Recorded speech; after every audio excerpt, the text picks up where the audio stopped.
Well, thank you for all promptly getting back in your seats. Our speaker today, Philip Goldberg, was either the second or third speaker for the Inside Edge back in Beverly Hills back in 1985. There's a little bit of argument between different memories, let's put it that way, between Brooke and Diana. But anyway, he spoke a long time ago. And he's been on quite an adventure. He's got a lot of publications.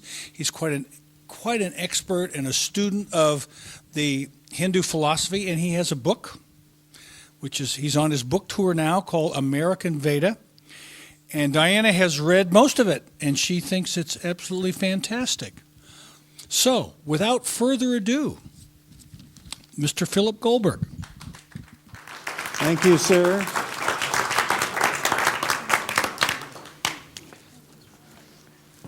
I've actually been here. I think this is the third time. So and it's really nice to be back. It's sort of like speaking at 7:30 in the morning. It's kind of like if you're a mountain climber, every few years you have to do a certain climb. This keeps you in shape. How many of you would say that your spiritual lives has been touched by India? That's what I thought. I'm going to guess, no, I'm not going to guess, I'm going to predict that those of you who didn't raise your hand, if you, at the end of my talk, or certainly if you read my book, will then realize that you've been touched by India more than you think. And those of you who did raise your hands probably will realize that the impact of India on your lives has been more than you realize. That was my experience in researching American Veda. I discovered that the extent to which India's heritage of spiritual teachings have seeped into our culture and the way we look at the world was even more than I thought when I first proposed the book, and I proposed the book for that reason. We have, over the course of a couple of hundred years, absorbed, adapted, and assimilated elements of the sort of vast and diverse teachings that have come through the centuries from India in ways that have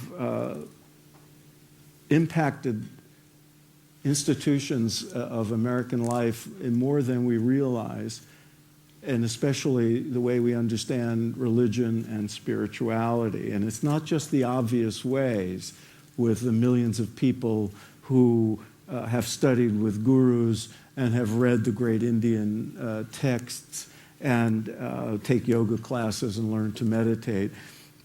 The core teachings of the Vedanta philosophy and the methodologies of the yogic repertoire have sort of penetrated American soil through a variety of streams and tributaries and underground wells to the point where it sort of saturates culture to an extent that many people are affected by those teachings without even knowing it. Sounds insidious, but it's a really good thing that happened to us. It works like this. Somebody studies these teachings directly or through books or whatever, tells somebody else, that person tells somebody else, and people adapt practices and ideas, and it spreads like that, like any good thing, like a new food or some new form of music or an art form. Ideas spread like that, and practices spread like that. And along the way, some of the people who get influenced are prominent people. They're artists, they're psychologists, they're healthcare practitioners, they're medical researchers, they're scientists, they're educators, etc. And those people influence many more than just their immediate friends and families. And that is the story that I tell in American Veda. And the threads and streams are so much more interesting than people realize, as I hope you'll get a sense of here. There's obviously no time to do it all justice. I just wrote a 350-page book, and it was very difficult to keep it under 500 or 600 or 1,000 even. There's just so much information and so many interesting characters and subplots along the way. It's very frustrating to give a short talk, and it's very hard to keep it to a reasonable length because I just want to keep talking about this stuff. But I want to make sure we have plenty of time to open it up to you guys. This will be the only commercial. I am teaching longer workshops based on the book where there'll be an opportunity to go deeper and to actually sample some of the practices that have come here from India. I'm doing one at Unity of Tustin in February and another at Loyola Marymount in January. So if that's of interest to you, see me afterward. So I'm going to focus on some of the key moments in the story and illustrate some of those streams and tributaries that I mentioned, leaving out, of course, a lot. I'm going to skip over the centuries of contact between ancient Greece and India and Europe as it was evolving through the age of exploration and trade and the first translations of Sanskrit texts that came from England and Germany. And I'm going to start in New England a couple of hundred years ago. I hope this works. Yes, with him. Those first books, the first translations and commentaries about India came and arrived in New England at the time Emerson was a boy. How many of you have read Emerson? Anybody who reads Emerson, and this was one of the great discoveries, I have to say, anybody who reads Emerson, whether it's for a high school assignment or college or just your own edification, is getting a dose of Indian philosophy, whether you realize it or not, because those books that came in from India or via Europe had a huge impact on the evolution of Emerson's thinking and his philosophy. And his impact on America is so profound and so deep that he's called our founding philosopher, our founding thinker, the Plato of America. His influence on our collective worldview and our literature is extraordinary. So that I say in the book, if he was the only person in America who ever read a text from India, the influence of India would still be very great. And of course, his first impact was on Thoreau. How many of you have read Walden at some point in your life? Right?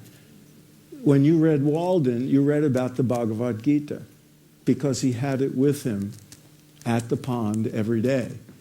He borrowed it from Emerson's library, and it had a very big effect on him, and he extols the virtues of Indian thinking. When you read, anybody who reads Thoreau, whether it's some young kid in his backpack or an older person revisiting it, you are reading probably the first person, certainly the first public person, to call himself a yogi. He uses that term in the book. Now, I just want to give you a quick illustration of one of the many ways that the India-America influence reverberates back and forth across the globe.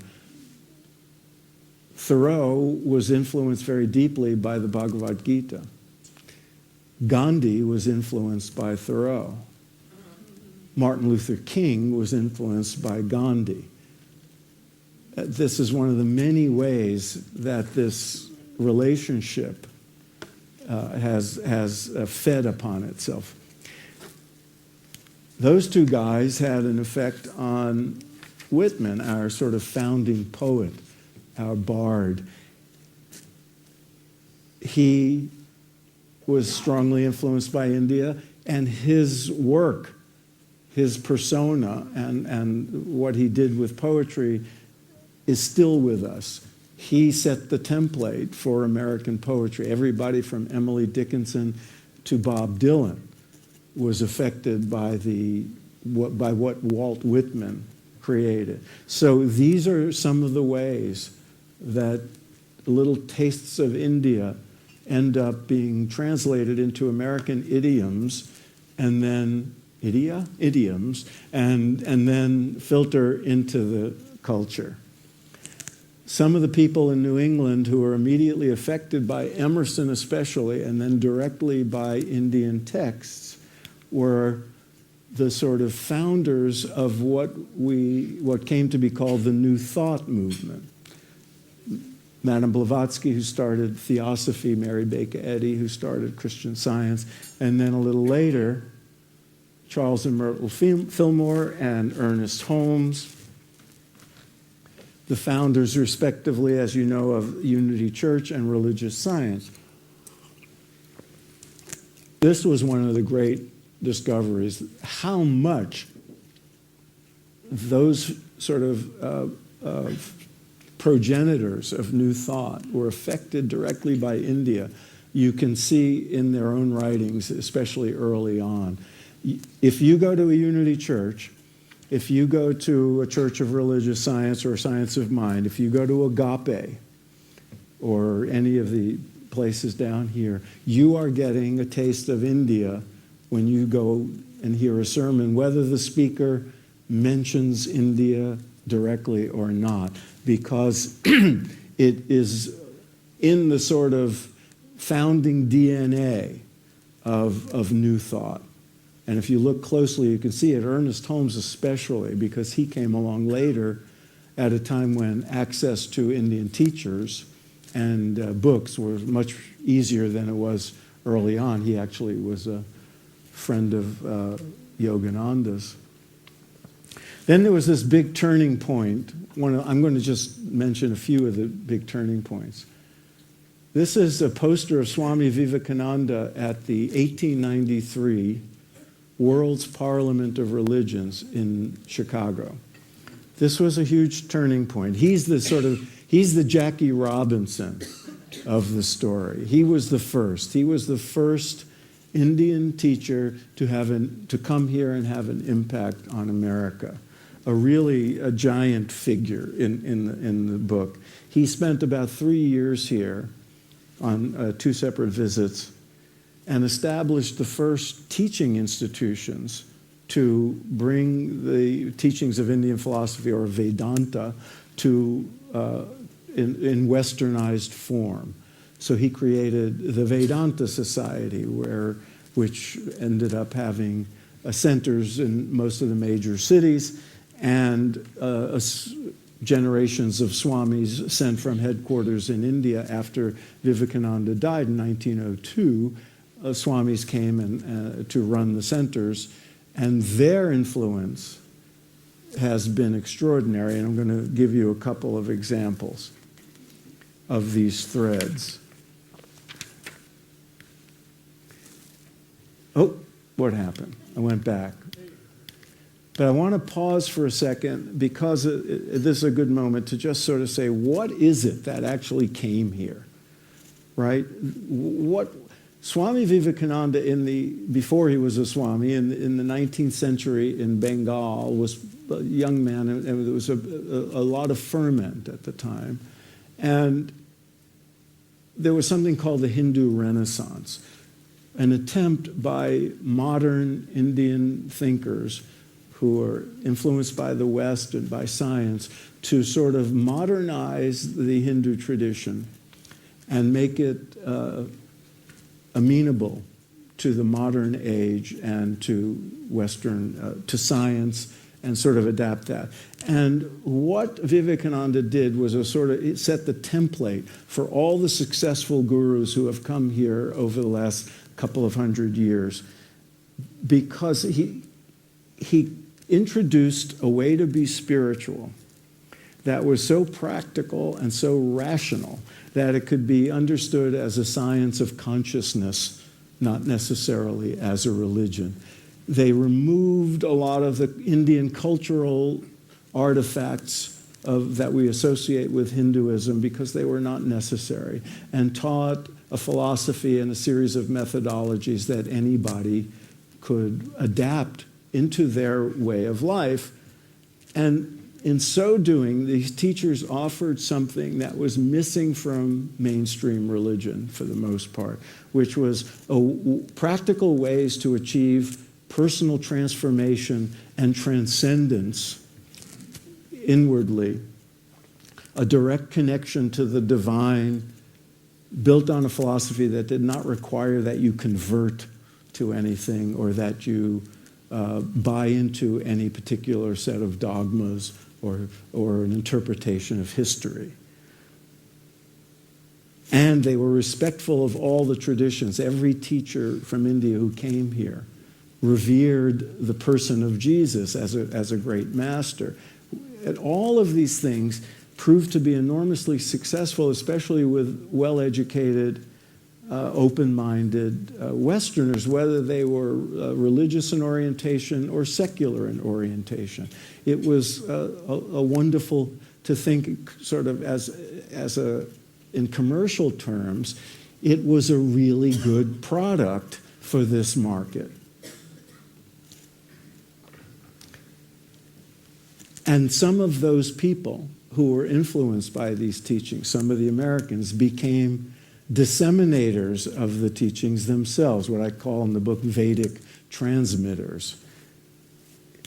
For example, this is Swami Prabhavananda, who ran the Vedanta Society in Los Angeles with Aldous Huxley and Christopher Isherwood back in the 1940s. Huxley, Isherwood, and Gerald Hurd, who's not pictured, were expatriate Brits who lived in America and great literary superstars and philosophers who were mentored in Vedanta by Prabhavananda and produced voluminous writings that I won't even begin to list, including Huxley's classic, The Perennial Philosophy, that were among the very first books about Indian philosophy that many of us read in the 1960s. I still have my copies, and I know I have had them that long because the price is 95 cents. At the same time, in St. Louis, the person who ran the Vedanta Society was Swami Satkaprashananda, and he was mentoring a young religious scholar named Houston Smith back in the 50s. And of course, Houston Smith went on to become the most important scholar of religion of our time and wrote a classic textbook on comparative religion that is still being used, still sold by the thousands, sold over 5 million copies altogether, and changed the way we understand religion and the way comparative religion is looked at because of his mentorship with the Swami. And I got that straight from Houston's mouth when I interviewed him. These are some of the ways that these threads come in. In New York, at the same time, Swami Nikhilananda was teaching Joseph Campbell. How many of you have read or seen Joseph Campbell on television? There he is being interviewed on the famous PBS series by Bill Moyers. Millions and millions of people were getting lessons in Indian philosophy through Houston Smith, through Joseph Campbell, in these ways. Also hanging out with Swami Nikhilananda at that time was J.D. Salinger. How many of you have read any of Salinger after Catcher in the Rye? After Catcher in the Rye. Okay. I highly recommend it. Starting with Franny and Zooey, well, actually starting with some of the short stories, and then Franny and Zooey and subsequent works, you're getting sort of Eastern philosophy 101 in contemporary fictional form. And it's really extraordinary. I had to write an essay for a book once about the book that most influenced my life, and I chose Franny and Zooey. Well, we won't go into all that, but there were reasons for it. Then came another key moment, and I want to ask you a question. But you get a sense, don't you, for how these teachings sort of spread in. There are zillions of fans of J.D. Salinger. They don't know they're reading Indian philosophy necessarily. Even though he mentions things explicitly, it's there, it permeates his work. Same with Joseph Campbell and his perspective, same with Houston Smith. Then in 1920 was another turning point when the second most important guru, not second in rank, but in time, came. When I interviewed over 300 people for American Veda, and I asked them how they first got involved with Indian teachings. Many of them would mention a book. Usually somebody gave me a copy of such and such. What book do you think is the most often mentioned? Very good. So this was another key moment. Yogananda came in 1920. He was the first major guru to settle here, made his headquarters L.A., and stay there. And essentially created a lineage that is still very well functioning in America. His centers, his self-realization fellowship and other fringe groups, his influence remains. He died in 1952, but his influence is still extraordinary, and largely because of that book. That was a seminal book for a lot of people. And it has sold, I think they told me, over 5 million copies over the years. It still sells a lot. But I can tell you, in the 60s, this was one of the most borrowed books. This went from crash pad to crash pad until the orange cover was all torn up. And then there were other teachers in the 40s and 50s, even earlier, certain teachers from India became known in America who never even came here. One of them was Ramana Maharshi. I discovered a 1949 Life magazine, 12-page spread on Ramana Maharshi with wonderful photographs. And it turned out that some of the older people I interviewed were impacted by that article. And then, one of them was Lilias Folan, who became one of the most famous yoga teachers in America. She was a 13-year-old girl, saw that article, and it had a big impact on her life. Paul Brunton's books and other things. I'm just showing him because I love the pictures, but also because he's an example of a teacher. He died in 1950. Very few people at the time heard of him, but now a lot of people know. His picture is probably on more altars in America than any other teacher, because for a variety of ways you can read about in the book, and one of the ways was he served as he was the model for Somerset Maugham's guru figure in The Razor's Edge, which was a huge bestseller and made into a movie twice. It was a book that I read about an American spiritual seeker who goes to India and changes his life.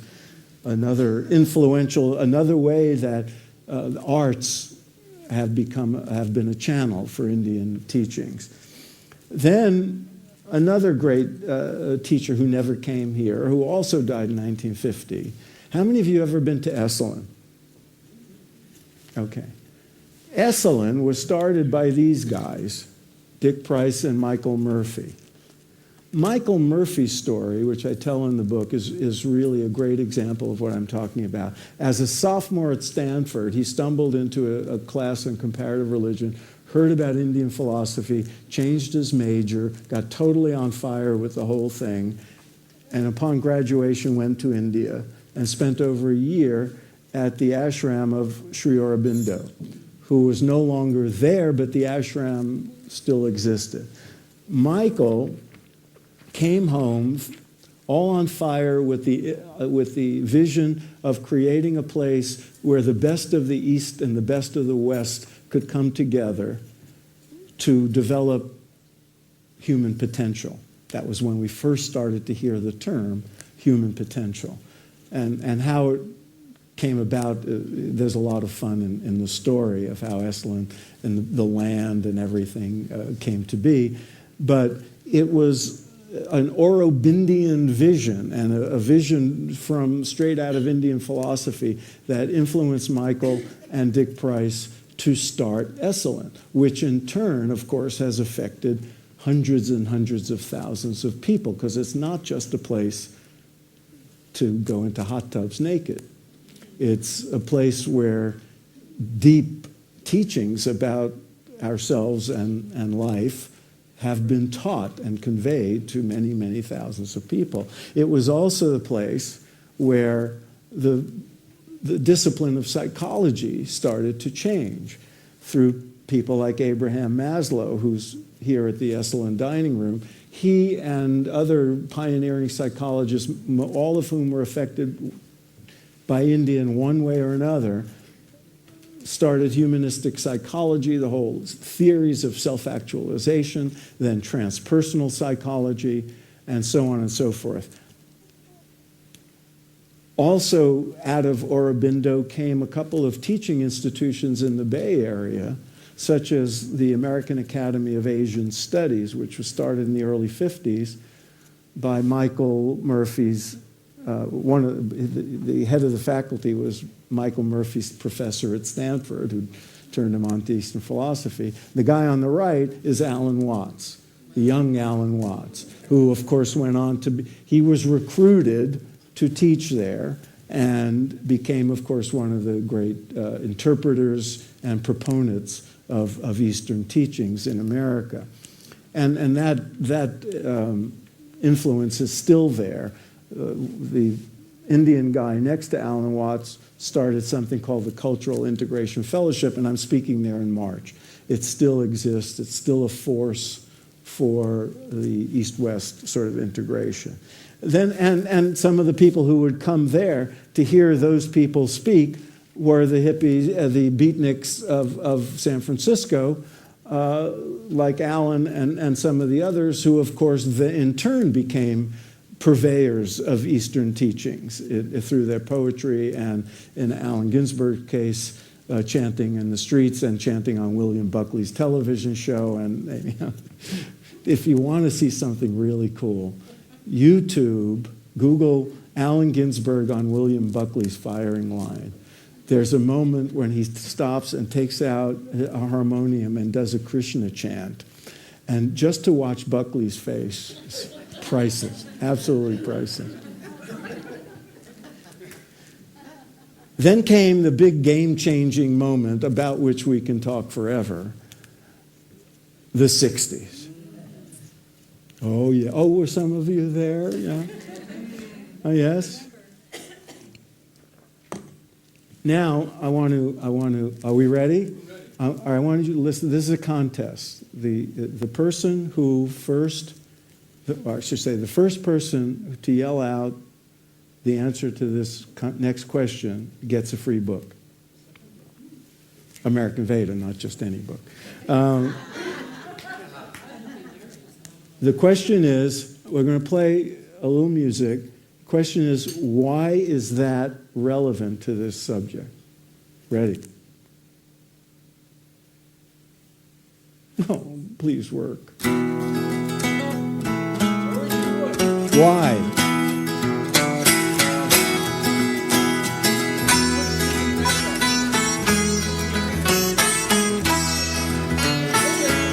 I can't hear. I need an arbiter. Sitar. What about it?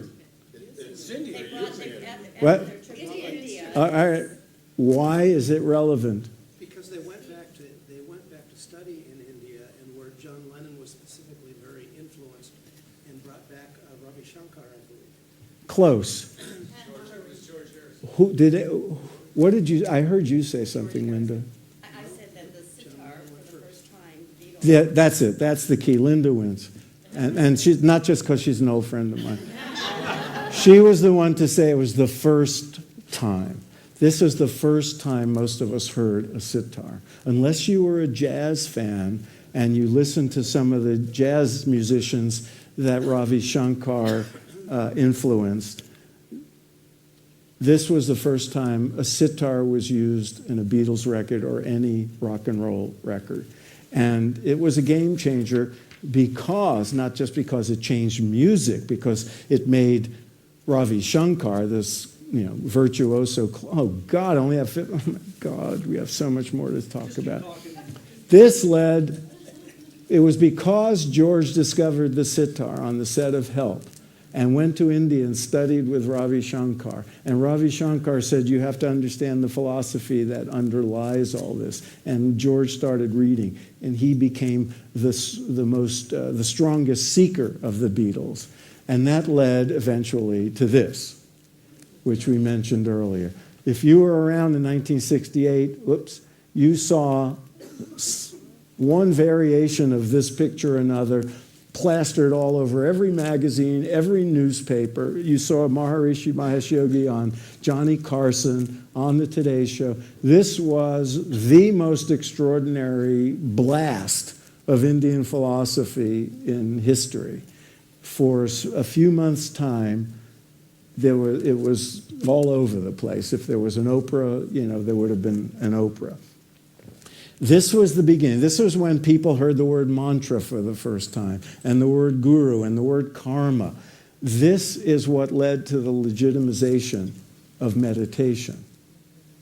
Because with all the young people like me who are running out and learning to meditate and changing their lives, scientists said, "What's going on here?" They started doing studies. I was actually a subject in Herbert Benson's first study of meditation on blood pressure, 1969 or 70.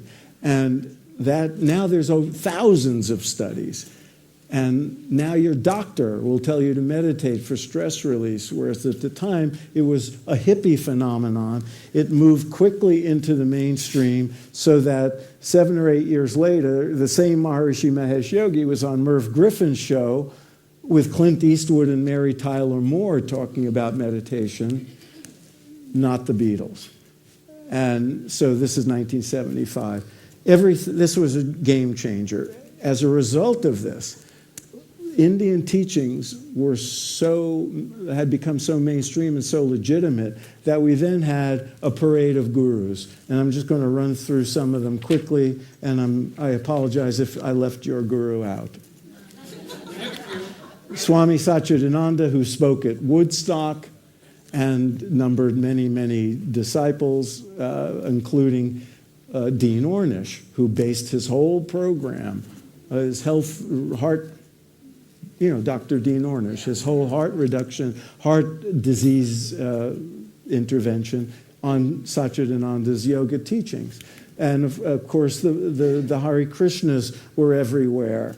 And Krishnamurti, here as a young man, then as an old man, who had been around for decades, suddenly had many, many more people coming to see him. Even though he was denouncing all the gurus, everybody came to see him because they saw him as a guru, despite his own denunciations. And then Swami Muktananda with Guru Mai, his successor, and Swami Rama, they're pictured on the left, being studied at the Menninger Clinic. Sri Chinmoy, some of whose disciples were famous musicians like Carlos Santana.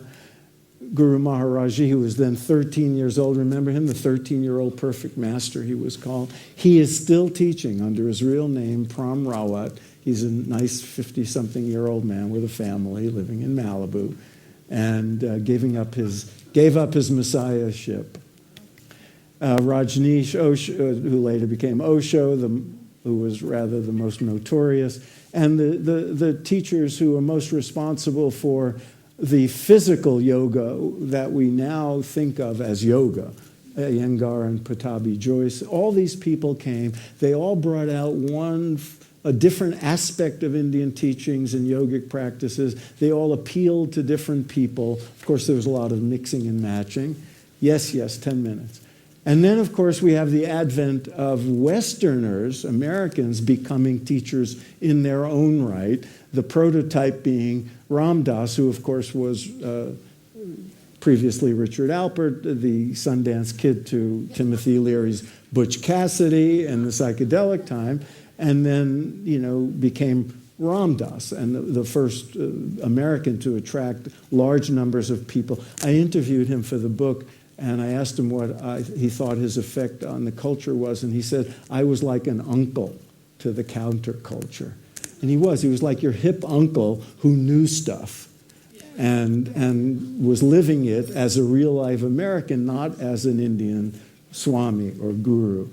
Then, of course, other Americans became gurus. Other Americans became teachers influenced by Indian philosophy and famous. And then many Western religious figures became influenced by these teachings and in turn changed the way Christians and Jews understand religion and understand spiritual practice, spirituality. Thomas Keating developed centering prayer. You all know centering prayer. Perhaps some of you practice it. It was derived specifically from the instruction manual for transcendental meditation and adapted to a Christian format. That, to me, that's one of the great symbols of how India has affected even Western religion. Contemplative Christianity, Jewish mysticism are huge now. If you Google Christian meditation or Jewish meditation, you will see thousands of entries, all of it stimulated back in the 60s and 70s because young people were learning Eastern practices, and the leaders of the Jewish and Christian tradition said, we must have something like that. And they opened the vaults to the hidden mystical teachings that had not been available. So one of the effects of India has been to democratize practical sort of mysticism. I'm now going to curtail this and just sort of fast forward to some of the newer gurus and some of the yoga celebrities and new phenomena like Sanskrit chanting, which is drawing thousands of people to yoga studios, and leave it on that so you have a subliminal suggestion to buy the book. And so tomorrow, when you're giving thanks for things, give a little nod to India, because it has affected you in a positive way more than you may realize. India, if I had to sum it up, gave people who are not religious in the traditional ways a way to be spiritual, a way to be practically spiritual. It gave us all a higher vision of what we are and what we can become than was then known by psychologists. And as a friend of mine put it, it turned us from original sin to original bliss by changing our understanding of the nature of what we are. So I don't know if you can get tandoori turkey, but maybe a little mango chutney with your cranberry sauce. Thanks. I want to open it up now. We have some time for Q&A. No, you. Well, there's a name that I'm curious about. Back in the late 60s was Alexander Everett and Mind Dynamics, and that gave birth to Werner Erhard, John Hanley, and all of those self-help programs. Was that someplace connected? There are a million things having to do with the mind and all that probably were affected by India, but there was just so much I could research. I did look into Werner Erhard, and the evidence seems to be that he was kind of influenced by Zen. Later, after Est was a huge phenomenon, got interested, he was the person who brought Swami Muktananda here for the first time. And so he later became, but it didn't look like it had anything to do with the origins of Est, so I left it out. Yes? I Oh. got you here. Just a statement and then a question. I think the people up there that were most influential on me were like Aurobindo, was really a great writer. And Rajneesh was also a really great Rajneesh writer. was a really good, his books are, I mean, whatever you think of him as a person, his books are pretty extraordinary. Yeah. And Aurobindo, if you can get through them, has left a legacy of philosophical writings that's unsurpassed. And one of the great things about him as a modern man educated in England was he understood Darwin. Most of these gurus were educated in West, and he applied theory of evolution to spiritual evolution in ways that are still people are studying and writing papers about and so forth. What about the role of Los Angeles? It seems like Yeah, I want to give, I'm teaching this workshop at Loyola Marymount, and we're talking about also doing a one-day sort of tour of Vedic Los Angeles. Because it was real. When Yogananda came, he called L.A. the Benares of America, and decided to, establish his headquarters there. And of course, had the best real estate karma of any guru who ever came here. If you've seen his locations, so they were here. The Vedanta Society's main temple was here. The TM in the heyday was their offices were here. The Hare Krishnas they were all here and still are to a large extent. Yeah, A number of my friends are involved with Kabbalah. I didn't hear you mention that. Kabbalah. Uh-huh. Yeah, No, the they're telling Jewish me it's mysticism. Indian. What Kabbalah was a form of Jewish mysticism that was so esoteric it was only for certain men over 40, buried esoteric teachings. It is now widely available and democratized largely because some of the proponents of Kabbalah as young men, because they're usually men, were people who went to India and studied in ashrams and knew gurus and then looked into their own tradition and decided to revive it and bring it out for the modern age. Got it. Yes, purple. No, here. Oh, I have a question and a comment. What were the books in front of the Beatles? That was one question. what were what? The books. Each one had a book. I'd have to go back Okay, and look. that was just a curiosity question. And then some of us who have read about the American Indians, it's very interesting that with the sophisticated DNA studies now, they have found that the DNA markers of the Tibetans and the American Indians are the same. So I just thought that was interesting All that they right. carried that with them. I'll have to look into that. I'm really curious about the, when you look at the perennial philosophy, and then you get up to Wilbur, and it seems to me like we're moving from a spiritually or religious-based way of looking at life to a study of consciousness. And I'm wondering if you could comment on that evolution into Yeah. the study of consciousness itself. That's not a simple thing to do. But in a sense, the book talks about that a lot because, and I agree with you.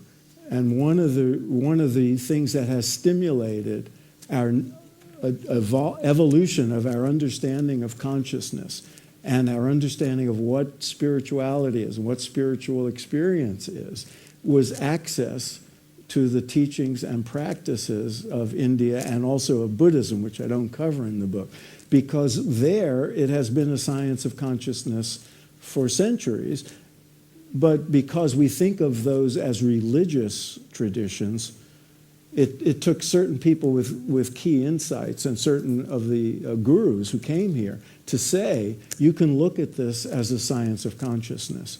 You don't have to look at it in religious terms, which is what got psychologists interested in it. And so the whole understanding of human development shifted. As I put it in the book, there was a ceiling on human development, and then access to these teachings and experiences of higher states of consciousness sort of built more stories onto our understanding of human development. And that's an ongoing project. Actually, Esalen one of the places where there's an important study of consciousness going on. And I think that that's in the direction we're going. I just wrote, I blog on the Huffington Post. The blog that's coming up any day now, so I just sent it in, is something, I think I called it, let's hear it for sane spirituality. And I think one of the effects of the exposure to Indian and Eastern teachings in general has been to give us a way to be spiritual in a sensible, rational, pragmatic way, so that the alternatives, despite what you hear on television, aren't just traditional fundamentalist kind of religion and atheism. And I think if you look at all the trends, in chapter 1, I give evidence for how India has affected our understanding of religion and spirituality, and I think it's reflected in the religious surveys. So the number of people who call themselves spiritual but not religious, there's a steady rise over time of that category, and it doesn't mean they're serious for the most part about their spiritual lives, but not conventionally religious. And young people in their 20s and 30s, the biggest percentage of all. So that's the direction it's going. Sorry to take up all this time, but thank you all. Thank you very much. My pleasure.